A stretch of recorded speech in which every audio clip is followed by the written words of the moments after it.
I just see a lot of people my age or younger bragging and boasting about their nice cars, houses, and vacations. And I just feel like I'm losing at life. I live a pretty humble lifestyle, but what am I doing wrong? How do I Okay. afford this? You I said don't people. You said people understand. your age. What is your age? I'm 33. Okay. You're single. Yes. Okay. What do you make? I make 60,000 before taxes. Good for you. What do you do?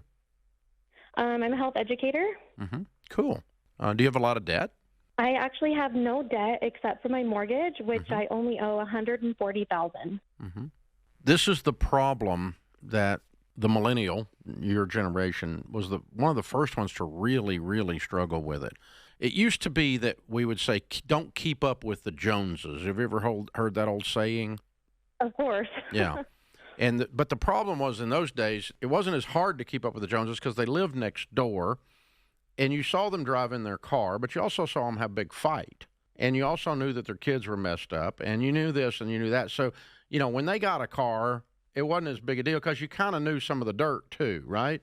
But on social Right. media, your only thing you're looking at is the highlight reel because nobody posts on there, "How my husband just got me a 1992 Honda, hashtag blessed." Nobody does Right. that, right? We all can fall prey to this because we're not seeing reality. I drove a car that was loaned to me that was at 90% Bondo. The vinyl roof was torn loose across the front, so when you drove it, it filled up with air. It looked like a parachute on top. And so I would pull up at a stoplight, and the top would settle. Meanwhile, I'm sitting next to people in nice cars that just got home from the Bahamas. And I'm looking at them going, what am I doing wrong? What I finally realized that today, if you did that, if you pulled up next to somebody at a stoplight today, the average car payment at that stoplight is $750. Ugh. See, I like what you said. Yes. Your verbal comment was perfect. You're winning, Hillary. Ugh. All right, I had to pull this one out because I see these and I happen to agree with Dave Ramsey 100%. I happen to think that the young lady that he's talking to is doing a great job. And the only thing that I would look at is say, like, are you living below your means and are you continuing to invest?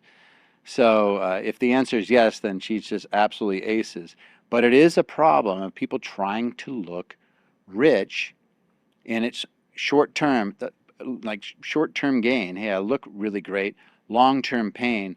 Financially, they're going to be in a really negative spot when they get older versus this young lady who is going to be in a great position the older she gets. And what she has to realize, this is a long, long race.